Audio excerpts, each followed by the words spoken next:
Chers téléspectateurs du micro du Pasteur Bobo, partout où vous êtes à travers le monde, nous vous disons bonjour ou bonsoir, ça dépend de l'heure à laquelle vous nous regardez. C'est Bruxelles, capitale de la diaspora congolaise, mais aussi capitale de l'Europe. Nous sommes avec Justine Poyo Kassavubu, la fille du premier président de la République démocratique du Congo. C'est toujours bien de le rappeler, car souvent nous oublions que le Congo a commencé depuis officiellement le Congo, c'est depuis 1960 qu'on a eu l'indépendance, mais notre pays c'est depuis nos ancêtres, ça a toujours été la République, ça a toujours été Congo. Bonjour, bonsoir, madame, je suis pour ça. Bonjour, pasteur Bobo. 8 mars, journée internationale de la femme, ça vous fait comment, madame? Je sais pas que ça. Mais écoutez, c'est une journée très importante, bien sûr. Il faut se rappeler que c'est en 1975, ou 75 si vous préférez, que les Nations Unies ont lancé justement cette date pour que chaque année, on se souvienne que la conquête des droits des femmes, c'est toujours un objectif qu'il faut atteindre et qu'il faut chaque fois améliorer. Et donc, aujourd'hui, ce n'est peut-être pas l'aspect festif que moi je veux retenir, mais c'est beaucoup plus en fait un état des lieux. Quel est le bilan que nous pouvons faire par rapport à ce qui a pu être accompli au cours des dernières décennies? Et moi je dirais que pour nous Africaines, il y a encore beaucoup de chemin à parcourir, il y a encore beaucoup de chantiers à œuvrer. Mais certainement que la date du 8 mars doit toujours être un rappel des revendications fondamentales des femmes. Et chez nous, en République démocratique du Congo aujourd'hui, c'est beaucoup plus un jour de deuil, parce que moi c'est ça que je retiens. Car l'actualité nous impose le respect de toutes ces victimes, de ces millions de femmes qui ont été massacrées à l'est de la République, mais aujourd'hui aussi dans l'ensemble de notre territoire. Parce que vous savez que pour nous, les femmes congolaises, il s'agit d'un plan d'extermination, un génocide ciblé contre les femmes congolaises, puisque vous savez que le Congo, sous l'occupation rwando-ougandaise aujourd'hui, en réalité, c'est un plan machiavélique qui devait permettre à l'instrument utilisé par une certaine communauté internationale, instrument qu'est le Rwanda en l'occurrence, eh bien, de perpétrer cette déstabilisation du Congo en massacrant les femmes, parce que il fallait maintenant déséquilibrer la démographie congolaise, diminuer l'ADN congolaise pour que nous puissions laisser la place à l'invasion, à l'intrusion, à l'occupation. Et donc aujourd'hui, il faut vraiment déplorer toutes ces victimes, mais il faut aussi se lever pour que tout cela prenne fin et que nous puissions réclamer justement de toute la communauté internationale qu'enfin on puisse s'occuper de ce dossier. Parce que, à mon avis, aucun intérêt économique ne justifie qu'on tue des millions d'êtres innocents, tout simplement parce qu'on veut avoir l'espace libre et parce qu'on veut payer impunément et parce qu'on veut gagner très vite des milliards sans que cela ne soit sanctionné par des impôts ici ou là. Et donc moi je crois qu'aujourd'hui la prise de conscience doit être générale, la prise de conscience doit être mobilisatrice pour que nous puissions réellement et effectivement défendre les droits des femmes dans notre pays. Si on prenait votre cas personnellement, votre cas, madame, je suppose que ça vous beau.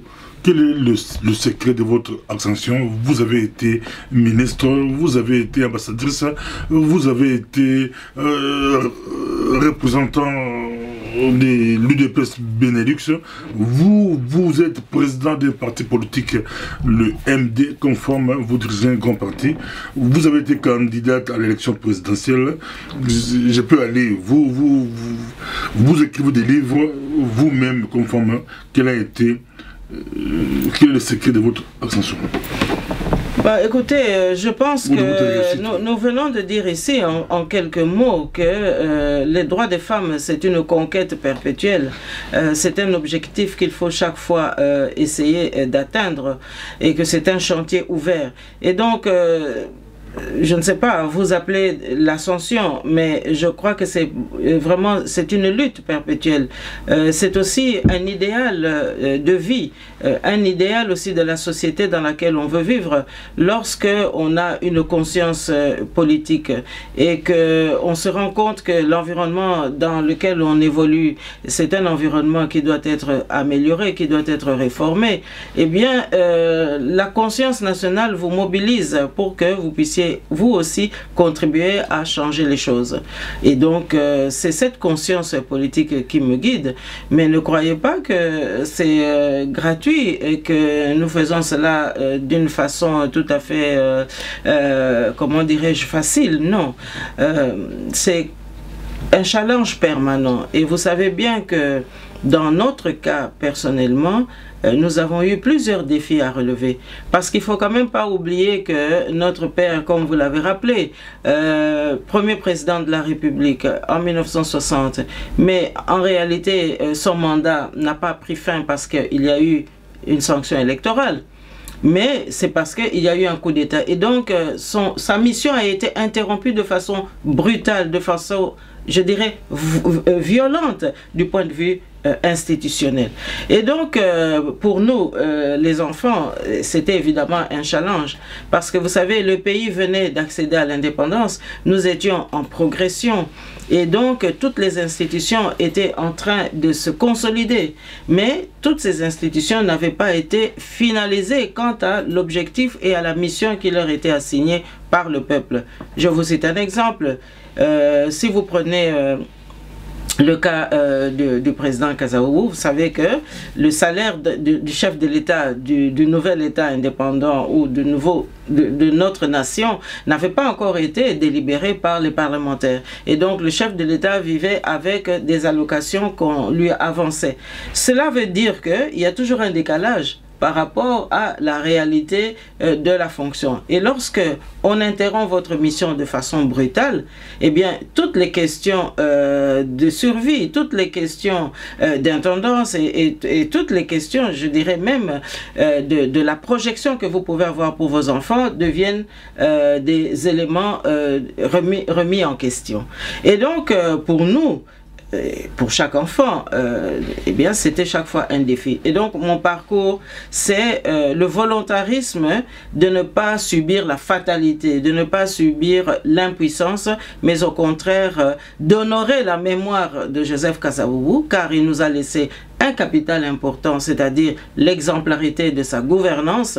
Eh bien, je me sentais, je ne dirais pas obligé, mais je me sentais honoré d'être investi de cette volonté de vouloir rendre justice à sa mémoire. Et c'est donc cela qui me guide. On va revenir en lingala, mais en français. Madame Poyo Kasavubu, est-ce que c'est possible qu'une femme peut émerger sans passer par des raccourcis? C'est possible. Mais je ne sais pas ce que vous appelez raccourci. Moi, je n'utilise pas... Promotion, canapé ou quoi, ou autre, comme on dit, entre guillemets, des raccourcis. Non, je pense que les raccourcis existent lorsque vous avez un régime dictatorial qui s'impose par la force.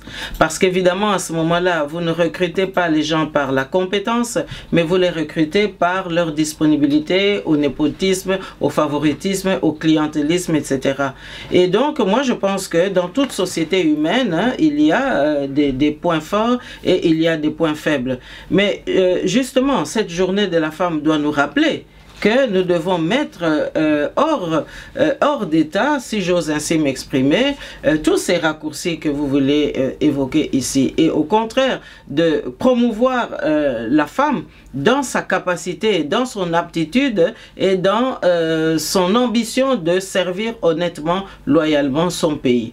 Et donc, je pense que tout est possible dans chaque pays, mais nous devons focaliser l'attention sur notre volonté de miser sur la compétence. C'est la raison pour laquelle nous avons un programme éducatif qui met l'accent sur la nécessité de promouvoir l'éducation des filles dès le plus jeune âge, parce que nous croyons que justement pour juguler toutes les tares que l'éducation traditionnelle pouvait engendrer, c'est-à-dire penser que la fille ou la femme doit être simplement une accompagnatrice qui s'occupe de la nourriture, qui s'occupe de la cuisine, eh bien que tous ces clichés doivent au contraire laisser la place à une évolution, à une émancipation. Et donc nous allons vraiment nous mettre à l'œuvre pour que dans la réforme scolaire qui s'imposera de toute manière, eh bien que la priorité puisse être accordée aux filles également. Nous suivons les informations, on est avec vous, on a suivi, l'hôpital de Cinquantenaire a pris feu. Vous réagissez comment?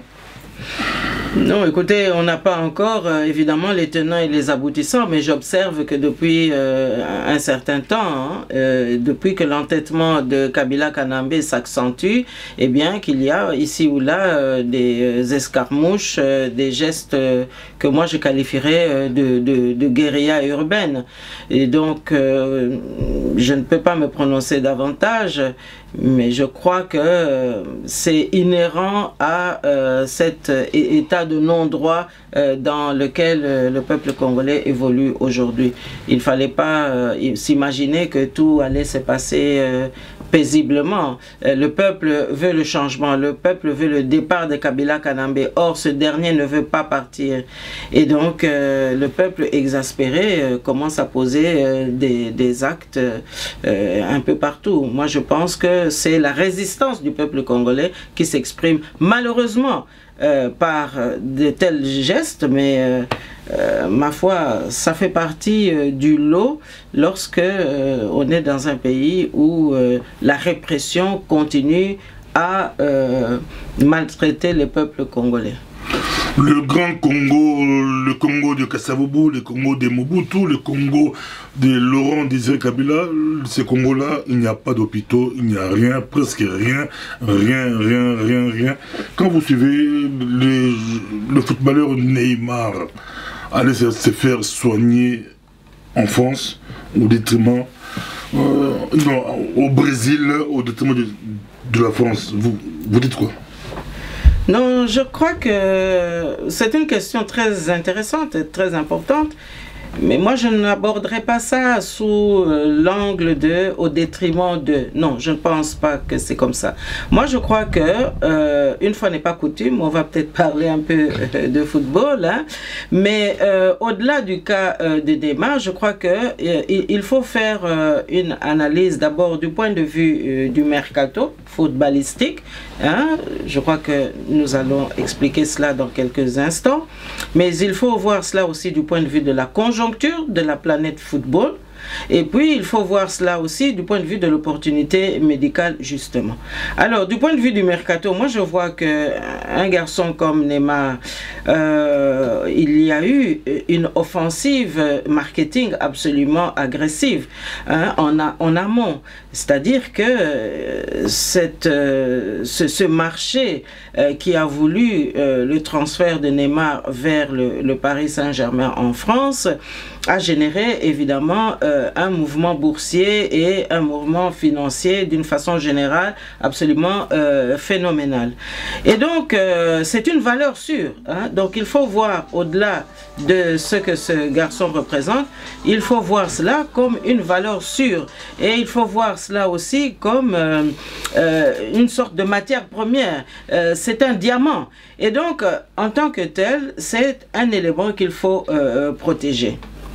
Alors, ça veut dire quoi? Ça veut dire aussi que lorsqu'il y a une telle valeur et lorsqu'il y a des milliards qui sont brassés autour de cette valeur, eh bien, il faut aussi qu'il y ait en aval un régime disciplinaire, un régime de rigueur qui puisse compenser justement la consolidation de cette valeur en tant que telle. Or, moi, j'ai cru quand même comprendre que l'offensive médiatique et l'offensive marketing en amont n'a pas été vraiment compensée sur le plan de la gestion justement après-vente, si j'ose ainsi m'exprimer. Et que probablement il y a eu aussi quelques désinvoltures par rapport à la gestion disciplinaire qu'on pouvait imposer à une telle valeur. Alors, moi je crois que chacun sait que dans le monde du football, la morale politique est souvent sur la tangente, hein, que c'est un monde, un univers absolument impitoyable. Et je crois que dans le cas de Neymar ici, il y a une conjoncture dont il faut absolument tenir compte. Et cette conjoncture, qu'est-ce qu'elle nous enseigne? Elle nous enseigne d'abord que, étant originaire du Brésil, eh bien, le Brésil, c'est aussi un pays où on a quand même quelques superstitions.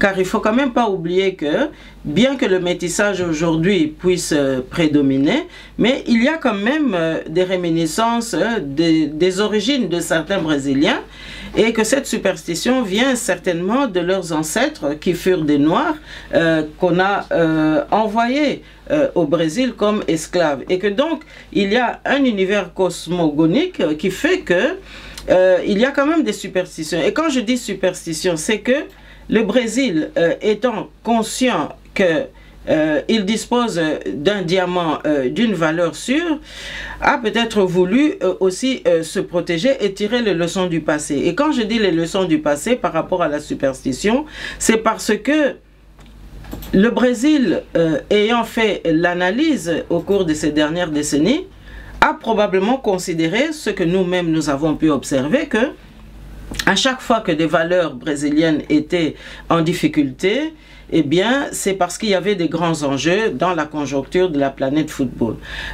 Et il fallait maintenant éviter qu'on ne tombe aussi dans ces conséquences-là.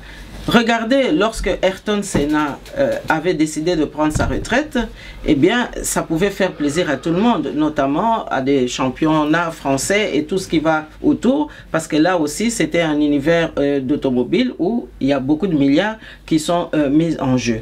Alors, il est revenu malgré lui, ou peut-être pour des raisons que nous n'avons pas toujours pu élucider, et c'est peut-être aussi un retour de trop. Et vous avez vu, il a terminé tragiquement. Et cette année-là, sauf erreur, je crois que Alain Prost est devenu champion du monde. Et donc la France était bénéficiaire de cette tragédie, indirectement.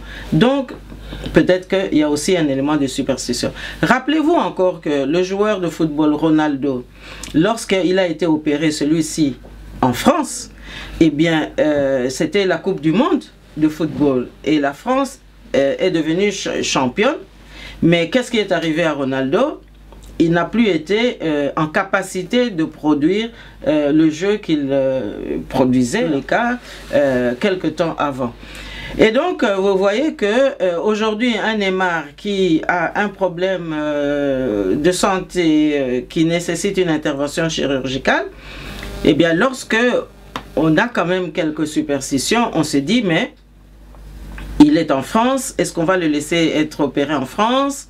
Parce que la France, lorsqu'il y a des grands enjeux, la prochaine Coupe du Monde arrive, eh bien, nos joueurs ou nos perles sont souvent mises en difficulté. Et donc, je crois que les autorités brésiliennes ont préféré faire l'économie du doute et au contraire avoir le confort psychologique d'opérer leur enfant chez eux, entouré de toutes les garanties possibles, de manière à ce que diagnostic et thérapie puissent aller de pair et que, quoi qu'il arrive, on n'ait pas à soupçonner qu'on aurait peut-être trafiqué le séjour à l'hôpital pour empêcher le joueur d'évoluer ou de rester la valeur intrinsèque que ce joueur représente.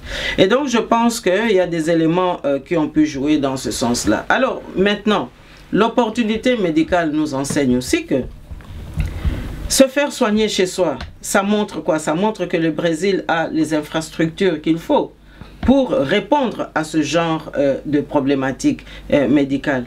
Mais c'est aussi un enseignement qui est envoyé à nous autres Africains, aux leaders africains, qui eux préfèrent toujours aller se faire soigner à l'extérieur, en Europe. Aujourd'hui, certains vont en Asie, par exemple, mais ils ne veulent pas doter leur propre pays d'infrastructures médicales performantes. Or, ici, si je parle de superstition, c'est parce qu'il y a eu quand même des gens qui ont franchi le pas pour se dire, mais est-ce que la jambe ou le pied de Ronaldo, est-ce qu'on n'a pas fait quelque chose pour que les matchs suivants, il ne soit plus en capacité de produire son jeu prodigieux et la France est devenue championne du monde? Est-ce que Ayrton Senna, sa voiture n'a pas été sabotée et quelque temps après, les Français se sont trouvés en bonne posture pour le championnat du monde de l'automobile? Est-ce que Neymar ne risquait pas lui aussi de se réveiller peut-être un tout petit peu avec des démangeaisons inattendues qui aurait fait que lors de la prochaine Coupe du Monde, il n'aurait plus été performant et que. Donc moi je crois que lorsque on veut bien avoir une vision macro-footballistique, il faut tenir compte de tous ces éléments-là. Et je crois que la meilleure protection que les Brésiliens pouvaient donner à leur enfant, c'était de l'opérer chez eux, parce que là, ils pouvaient au moins évacuer tous les doutes et être sûr que ce qui peut arriver, c'est ce que Dieu aura décidé. Et non pas des soupçons qu'on aurait pu chipoter à sa santé. Mais chez nous, malheureusement, beaucoup de nos leaders meurent à l'étranger, mais disent qu'ils n'ont pas de moyens à l'étranger d'être des hôpitaux appropriés, peut-être des Brésiliens. Au Brésil, il y a des très bons médecins, ils ont des hôpitaux aussi. Nous, on a des médecins, mais on n'a pas d'hôpitaux. Non, mais vous savez, c'est une volonté politique qui définit justement les ambitions concrètes d'un pays. Lorsque vous avez des capacités, des compétences et que vous avez aussi l'outil qui permet à ces compétences de s'exprimer, eh bien c'est le résultat d'un programme, c'est le résultat d'une vision politique et le Brésil en a fait la preuve. Malgré quelques difficultés de parcours que on peut comprendre et que chaque pays finalement expérimente aussi. Alors, dans notre pays, oui, on a des médecins, mais on n'a pas d'outils. Mais c'est parce que l'outil n'est pas attribué comme il se doit, et c'est parce que l'homme politique, le dirigeant politique ne veut pas doter le pays de ces outils. Et donc, mal leur en prend parce que, évidemment, on croit que on pénalise le peuple, mais finalement on se pénalise soi-même. Parce que, voyez-vous, regardez le maréchal Mobutu, il n'y avait pas d'hôpitaux performants chez nous. Il est allé mourir à l'extérieur du pays. Mais peut-être que s'il y avait des hôpitaux chez nous, il serait mort chez nous. Et je ne vois pas par quelle logique on aurait décidé de ne pas l'enterrer au Congo et d'aller l'enterrer à l'extérieur. Donc il y a aussi des conséquences post-mortem hein, qui doivent être raisonnées avant qu'un décès ne survienne. Alors regardez aussi le cas de M. Etienne Tshisekedi qui nous a quittés il y a 1 an. Il est venu mourir en Belgique. Eh bien ça c'est une calamité aussi. Alors que s'il y avait des hôpitaux performants chez nous, il n'aurait pas effectué ce voyage qui a été certainement fatal, mais qui entrait dans le calcul de ceux qui justement l'avaient installé dans un étouffoir pour que progressivement il puisse donc succomber. Parce que je vous dis que là, nous sommes entrés aussi dans un complot qui a bien voulu instrumentaliser la classe politique pour que, profitant justement de ces grandes et de ces graves lacunes chez nous, l'absence d'infrastructures médicales, eh bien, qu'on puisse extirper M. Etienne Tshisekedi du pays et l'amener ici, où évidemment, loin de son peuple, loin de sa base, loin des considérations que nous pouvions lui porter sur le terrain, eh bien, qu'il puisse être encore impuissant après son décès. Et je pourrais multiplier les exemples. Nous avons énormément de leaders politiques et qui sont morts à l'étranger. Tout simplement parce qu'il n'y avait pas d'outils. Mais ça montre aussi que nous devons faire des efforts sur le plan culturel, sur le plan mental, sur le plan moral. Hein, parce que pendant toutes ces années de dictature, eh bien, les Congolais zaïrois hier Congolais aujourd'hui ont commencé à considérer que aller se faire soigner en Europe, que c'était un signe de promotion sociale, un signe aussi d'émancipation, alors qu'en réalité, on était en train de consolider justement la déliquescence de notre pays en marginalisant les moins nantis, les plus vulnérables, et donc en condamnant davantage nos populations. Et aujourd'hui, tout le monde a besoin du peuple, tout le monde parle de soulèvement populaire, mais est-ce qu'on a doté ce peuple d'une santé efficace grâce à une disponibilité médicale Madame, c'est pour que ça vous se faire soigner au pays. D'aucuns diront que c'est bien beau, c'est bon pour les dirigeants au pouvoir, mais pour l'opposition, quel opposant en Afrique pourrait accepter d'être soigné par des médecins au pays à la solde du pouvoir? C'est aussi le problème. Hein, les gens au pouvoir peuvent être soignés au pays, mais les opposants à la trempe de Tshisekedi, même s'il avait de grands hôpitaux, c'est difficile aussi. Mais non, mais se laisser entre les mains. Mais là, justement, vous entrez en plein dans le système politique.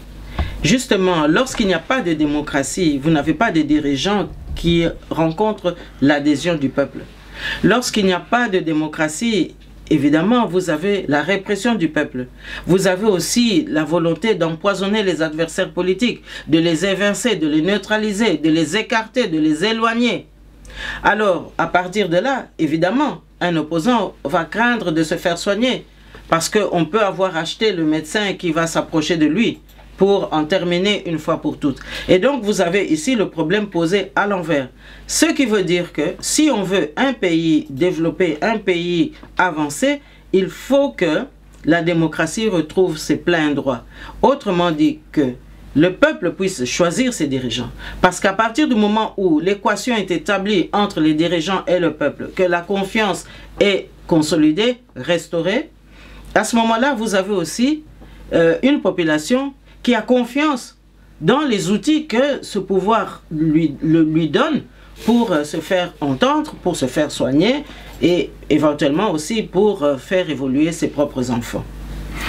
On le suit partout à travers le monde. Nous rappelons que nous sommes avec Madame Jipo Kassaoubou. L'Afrique, le Congo, ça ne marche pas toujours, ça ne marche pas. On voit l'affaire de l'eau. L'affaire de l'eau, c'est vraiment grave. L'affaire de l'eau où on veut aider le Tchad parce que le désert du Tchad, c'est beaucoup de vies, beaucoup de vies. Vous suivez l'histoire des eaux du Congo, si on peut le dévier un peu pour aider le continent africain, où il faut le laisser toujours faire aller vers l'océan. Est-ce qu'on peut aussi le dévier pour aider d'autres peuples? Mais écoutez, moi je trouve que là, franchement, on exagère. Parce que où est le peuple congolais dans toutes ces délibérations? Moi, j'aimerais quand même dire ici que nous sommes dans un non-État, mais il y a un gouvernement en marche. Il y a un gouvernement qui est en train de se constituer et dont nous assumons le leadership. Moi, j'aimerais quand même qu'on sache que, désormais, il y a quand même des autorités politiques congolaises qui sont aptes à répondre aux grands enjeux. Vous me parlez de l'eau qu'on irait distribuer au Tchad, mais le Congo ne doit pas continuer à être cette mamelle, je dirais, éternelle. C'est-à-dire qu'on vient piller chez nous par l'agression, par l'occupation militaire. On vient puiser l'eau chez nous par toutes sortes d'arrangements. Mais le peuple congolais n'est pas consulté. Ça suffit. Vous comprenez? Ça suffit quand même. Parce que dites-moi un petit peu, on va prendre l'eau, quelles sont les compensations que le peuple congolais peut obtenir de ces marchés? Quels sont les devoirs que ceux qui veulent prendre cette eau vont accomplir vis-à-vis du peuple congolais? Non, on va donner de l'eau comme ça, comme on venait aussi puiser le pétrole le long du littoral de Mwanda. Non, je crois que si on veut s'intéresser maintenant aux problèmes écologiques que soulève cette question, moi je veux bien. Parce que déjà, il y a pas mal de décennies, on parlait de la nécessité d'irriguer le nord de l'Afrique parce qu'il y a un phénomène de désertification qui s'accentue. Chaque année, le désert gagne du terrain et que les efforts des paysans ne suffisent pas pour éradiquer cette avancée désertique. Donc, il faut pouvoir apporter de l'eau. Mais moi, je dirais aussi qu'on peut puiser l'eau de la Méditerranée. Vous allez me dire, oui, mais l'eau de la Méditerranée, ce n'est pas de l'eau douce, c'est de l'eau salée. D'accord. Mais il y a aussi des usines qui peuvent dessaler l'eau. Et donc, ce n'est pas ça le problème fondamental. Donc, le problème ici, c'est de savoir quelle est la faisabilité de cette problématique. Quelles sont les garanties que cette question peut donner à notre pays, mais surtout, quel est l'équilibre écologique, l'écosystème qui va en découler. Parce que ici, donner de l'eau, oui, mais ça crée un déséquilibre chez nous. Et alors, nos rivières qui ont besoin aussi d'être très poissonneuses. L'affaire de l'eau, ça a commencé depuis longtemps. Taux de conférences, il y a beaucoup de conférences au niveau international. Oui. Est-ce qu'on a le pouvoir de dire non? Mais écoutez, c'est une question de souveraineté. Parce que cette eau, on ne va pas puiser cette eau dans un espace neutre, dans un espace libre. Non, c'est quand même une eau qui appartient à un territoire et ce territoire a une identité, c'est la République démocratique du Congo. Et donc à partir du moment où c'est une question de souveraineté nationale, eh bien c'est un parlement responsable qui doit pouvoir en délibérer en connexion avec un dirigeant, un président de la République ou une présidente de la République qui travaille pour le bien de la nation. Donc on ne peut pas aujourd'hui venir prétendre dire qu'il n'y a personne pour décider au Congo. Non. Et vous verrez aussi que c'est une démarche qui dénote justement le néocolonialisme. Parce qu'on vient, non, c'est un espace ouvert, il n'y a pas d'habitants, il n'y a pas d'ayants droit, il n'y a pas de répondants, on vient, on fait n'importe quoi, et puis on part sans tirer la chasse. Non.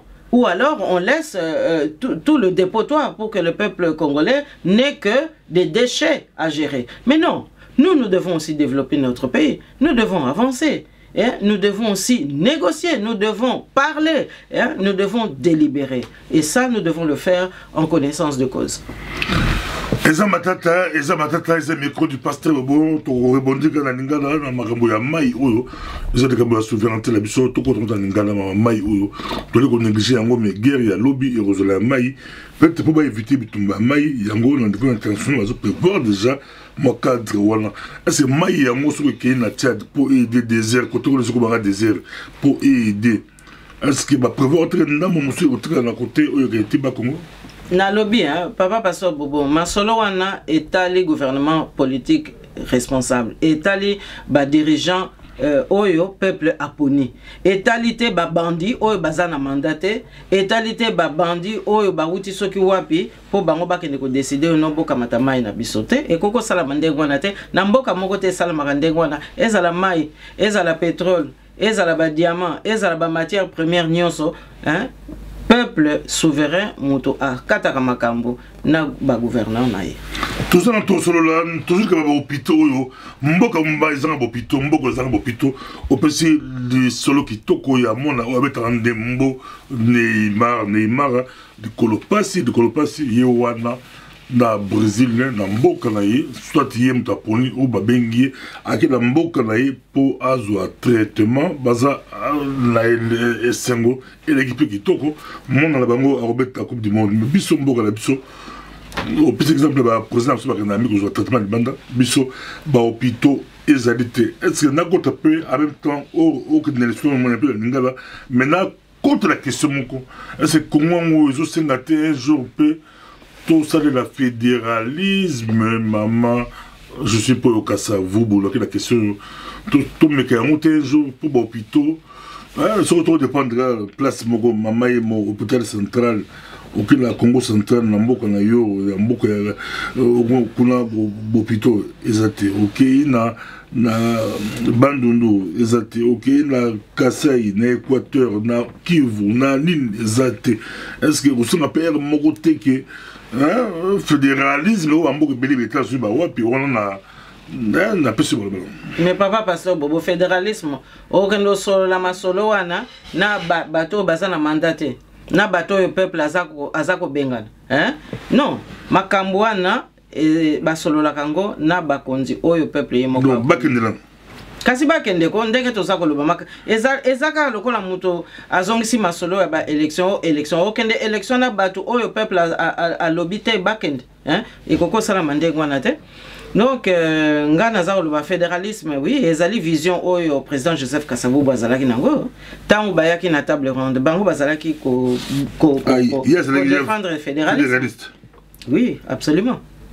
Azako défendre le fédéralisme, yé moko kakate, batunyo sur la cartel, na papa Moïse Tshombe, yé pas azalaki fédéraliste. Tobo sanakango tant mususu, mais il faut que le bango ba unitarisme nde bango nzaku mutu balinga ke ote bloc moko nzokande néocolonialisme et bomba makina sima unitarisme talakaka balobelaki biso unitarisme baboyaki fédéralisme pona nini siko dictature ezalaka unitarisme et même biso wapi tala état ya mboka na biso. Donc fédéralisme oui, mais ezali masolo ekoya na tango na yango na bakonzi ya solo oyo peuple akopona, mais biso tozali wana pona ko sikola mboka lelo pamba te to lingi sikoyo ba oyo baza wana ba hors la loi oyo baza wana bakende na système na bango mobile. Est-ce que fédéralisme ya Kasavubu Joseph ezalaki balkanisation? Ezalaki balkanisation te, mais papa pasteur Bobo okokite kotia en français, on va dire transformer le fédéralisme comme synonyme de balkanisation. Ce n'est pas ça. Fédéralisme, ezali ko pesa nzela ke spécificité. Donc, bizaleli nyonso o ezako distinguer province na province, ezala valoriser. In fine, c'est ça. En deux mots, c'est ça. Chaque province a sa spécificité naye.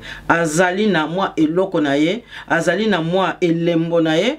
Oyo okoki kokende retrouver na province mususu te, mais fédéralisme akopesa yenguya pote elembo wana oyo eza kosala ke ye azape na qualité na ye muninga za na qualité mususu, eh bien muto na muto akoka kosala promotion ya oyo ezali o nzambe pe apesa ye na mabele esika ya donc bakiraki abako et sur na Congo Congo c'était beaucoup plus expliquer un peu dans 2-3 minutes expliquer sur le fédéralisme selon Kasavubu vision dans les années au comme livre on expliquer peut-être les occasions à 2-3 minutes.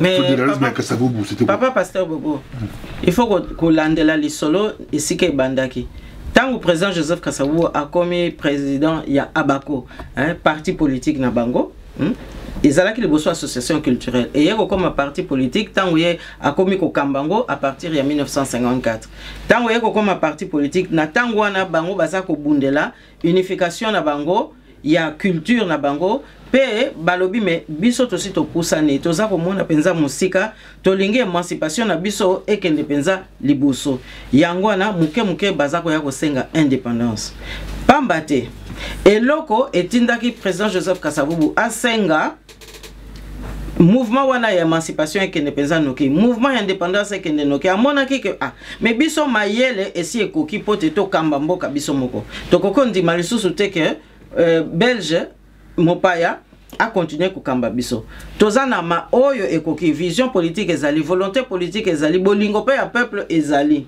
kasi colonialiste aye komona ke bato yo mayele na bango eteli mingi ekomi penza musika soki totiki bango tokolia penza liso bien te po mundele tangu ye aza ko continuer ko kamba biso na ndenge ya colonisation ezali pote ya continuer ko lia na ndenge bami yelaka déjà na 19e siècle ozomon tango utari ko sala conférence na bango à Berlin. Alors si ko tangu mundele aboyi ko pesa autonomie ya Congo central oyo Joseph Kasavubu basengaki na bilenge bandeko na ye oyo bazalaki kobunda na kati ya bako bapimeli bango autonomie wana bapimeli bango indépendance wana mais ya lobi mais oyo nga naza kobunda etumba oyo ezali pona peuple noir kaka ndenge papa Simon Kimbangu pe azalaka kokadisa ke non pona peuple noir à se libérer il faut penza tolanda nzela boy donc ya azalaki na bolingo ya peuple alobi bon soki tozwi yango te na ndenge ya biso pour la province na biso likambo te tokosala mwa concession mais pourvu que mutu mwindo to sikola mboka pote akoka ko vivre libre na mboka na ye omoni bolingo yango esika ezaki okende musika alobi ezate po bapimeli biso bongo totika etumba wana non toko libérer peuple noir donc tokende indépendance ale tondimi ba consensus ti cartel oya ko salama ba bi fédéralisme mais poto que ne pensa na indépendance encore solo il faut fédéralisme par bate ba différence ezali mingi biso to pusani mingi na ndenge ya gouvernance na ndenge pe ya émancipation ouverture politique. Ba province mosusu nan ba komi na maturité politique wana te kasi soki tokozala un grand ensemble alors wana fédéralisme eko permettre que mutu na rythme na ye akoka pe ko sala émancipation asala pe développement mais kozala développement moko adapté na ba spécificité na ye na elembo nzamba pesi na province na ye omoni donc fédéralisme eko permettre que gouvernement central a gérer contexte wana a gérer convivialité wana a gérer unité wana mais akotika diversité wana et s'exercer pambate fédéralisme ezako pesa large autonomie na ba province wana gouverneur ayebi ke awa na mboka langa boye na village boye baza na posa biloko boye ta mususu posa wana eza posa moko teke na province oya Bandundu to na province kuna ya Katanga donc chaque province aza na ba besoin na ye pe aza na ba posa na ye pe aza na ba capacité na ye ya kosala makambo to ya kosala makambo te donc fédéralisme ezali autonomie oyo eza ko permettre chaque province akoka kokamba mboka na ye balingaki ba donke makambo wana ba tricher makambo wana tant bazako ya kosala ngo na anarchie omoni o bakabola ba province bazaka kosala ngo na anarchie alors que il fallait siko démocratie ya solo penza bato bavanda batala ndenge nini penza tokoki kokangisa makanisi wana pote tokende liboso omoni o baza osala biso boye découpage ya ba province yango te pambate ezali te ba dirigeant oyo peuple ye moko aza kopona na province na ezali nde pouvoir ya unitarisme nde eza ko imposer dictateur nde aza ko imposer nde place wana ezalaka mabe parce que tant dictateur aza ko imposer eza sous fédéralisme te et comme siko bokomi redevable na dictateur donc bokomi redevable na exécutif oyo aza ko sala bino répression tandis que fédéralisme et ko pesa bino penza capacité ya ko gouverner province na bino mais en symbiose na gouvernement central ndenge kaka Nigeria azako sala tala Nigeria lelo azamboka moko développer azo pusana. Merci beaucoup de la journée internationale de la femme. Tout le monde va commenter sur les réseaux sociaux. Lelo, pourquoi pas moi si à diriger Mboka au Congo? Pourquoi pas moi si à diriger Mboka au Congo? Osa parmi présidentiable, c'est le internaute. Osa mourir présidentiable dans Mboka au Congo. Moi c'est comme Congo et au salon Yimo Ozo Balini. De plus en plus Congo pourquoi pas moi c'est comme Congo et parmi Bassi tout ça là-bas et Bassi a autant dans la misapi Bassi Ango. Comme bono ezalakati yomoko réaction ezanini Congo alobi mais Congo alobi papa pasteur Bobo ezalite que moi si azela na kiti ba memela yeki bokonzi yango bokonzi ezali etumba ezali nzela oyo biso ba mama soki to telemi toza penza ko mema pote to kamamboka oui moi c'est ko kamamboka lelo ngana za koloba gouvernement il y a alternance ici salami gouvernement ya alternance eza otelema ba oyo bako landa biso na ba sortir toza ko sala na ba mikolo ekoya bango moko bako mona gouvernement ya alternance eza déjà disponible alors yango nanga naza ko kebisa naza ko loba ba oyo nyonso tout baza ko kanisa ke bakokeka ko continuer ko sala mobulu mais baza ko mikosa pamba te basi basengi biso ba dossier na ba dossier oyo ko kende na CPI toza ko tondisa ngo parce que tellement qu'entêtement ils a ko continuer na Congo alors ba dossier pe za ko grossir donc ba dossier wana nyonso ezaka ko bakisama alors na côté ya ba accord na côté ya coopération mais nyonso wana eza masolo eza na nzela biso toko bukate oya malamu esalamaki kasi toko pekisa mabe oyo ekoti omoni mabe oyo ekoti nde toko pekisa pamba te toko kite kotika lisusu peuple na biso asilisa 21e siècle na buumbu wana ekoki ko sala malisusu te donc toko kebisa bandeko na biso ke ba oyo baza encore na temps ya ko zongisa nzoto sima bazongisa nzoto sima mais ba oyo bazalaki na impunité banda mobutu tisikoyo baye bakaka ke bakombo na bango esi yebani ba dossier esi yebani et puis ezate que problème ya mawa ezali problème ya justice ezali peut-être problème ya ba protection particulière et ce que ozali na kombo ya kimokonzi to ozali na kombo ya mutu aza mokonzi te mutu nyonso asalaki mabe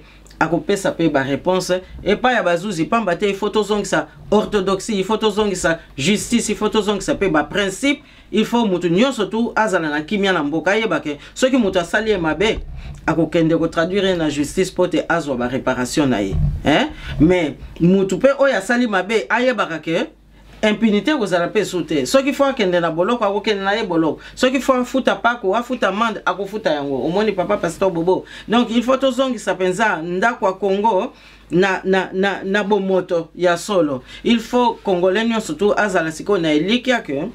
Bana na ye oya zako bota na bakoko bakoya na sima bakozala penza na kimia na mboka na bango Congo. Ozoma na papa pasteur bobo. Merci beaucoup to succès wa ezalaki sengo kozala madame je sais pas ko sabu tobi kazala tourner lobby déjà lobby azana vervier bana vervier boya et bilé azala vervier azala tourner azala France azala passer par là a gotambola tambola peut va venir me super Belgique batu nous au bas pour sonner bali ko ben say mais na ko suku ça et pendant temps toujours un message beaucoup lancé Kabila a Fandi Kabila azokinete nazi au lancer appel au na début année dans janvier au début mozu bateau à pèlerin tout le monde peut ba fait là au tambola au ça tourner au la contact na ba congolais mais Kabila azaka na kingakati na kiti ya bo na mbende na kiti ya bo konzi makambo akokbe ya ndenge nini na peso maloba ekozala comment ba politicien bandeko na ba politicien ba changer langage bangona babando bunda ko luka ba élection bazo bunda babando luka ba élection non la candidat unique na lobby ya opposition ba wana basi balembo basi bake ko corrompre bango donc na kanisi problème comme nango très simple papa pasteur Boko ba congolais o ba batamaki o bakanisa ki bayebi bakomuna bango te siko ba indice o eza ko lakisa ke muta zwaki mbongo ese yebani ba we bazolo ba makambo élection eza bato yo basi bateka kimboka ko banda ba San City tilelo alors ezali pe ba oyo ba miteki lisusu milimo kaka na mikolo po kindoki pe koti wana na kati moni papa pasteur Bobo alors bayebi su stendere nini ba bomba mapo mabewe basi basali kasi ngana za kolobaka alika moko papa pasteur Bobo gouvernement ya alternance c'est salami to kena ba élection na bato te omoni bango nde mutu baza ko pesa Kabila nguya donc ngana za ko benga peuple message ngana za ngo ya peuple lokola bino peuple na ngai peuple na biso lokola bosi botelemi bokanisa Rossi na biso awuti kotika biso bokanisa bandeko nyonso ba wuti ko kweya ba oyo nyonso batelemaki na mboka pamba te bakanisaki esengeli ezalaka kandengwana ngana za koyebisa bino ba oyo bazolo ba élection boyoki kaka homme politique azako loba makambo ba élection boyebaka ke akomi contre bino pamba te bato bakoloba élection ezali bato basali ba accord na bato libanda bomoni ndenge bakomisi mboka na biso ba mama babumaka bango kaka boy bazokota sikona bandako nzambe pona kobomaka kaka bino donc peuple congolais peuple na biso soki bolingi penza bomoya solo boyebaka ke ba oyo bazoloba makambo élection eza bato basi bamiteki tokoki ko banga mutute baya ko yebisa bino te ko communauté internationale alobi po bango moko na nzela wana ezali ko tricher communauté internationale moko te aya ko yebisa bino te abangisa bino bomoni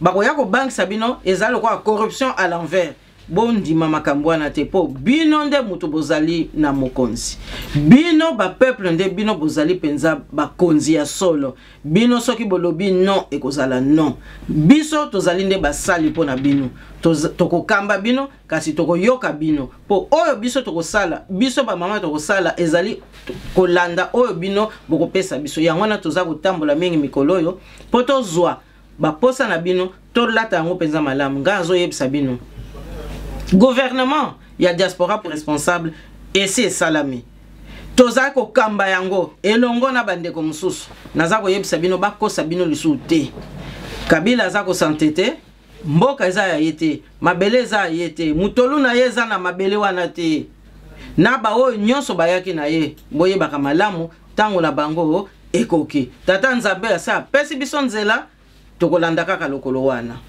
zaki journée international de la femme a expliqué après ce témoignage na monko à côté ma Kambo, Italie, Bamboka, la biso hôpitaux.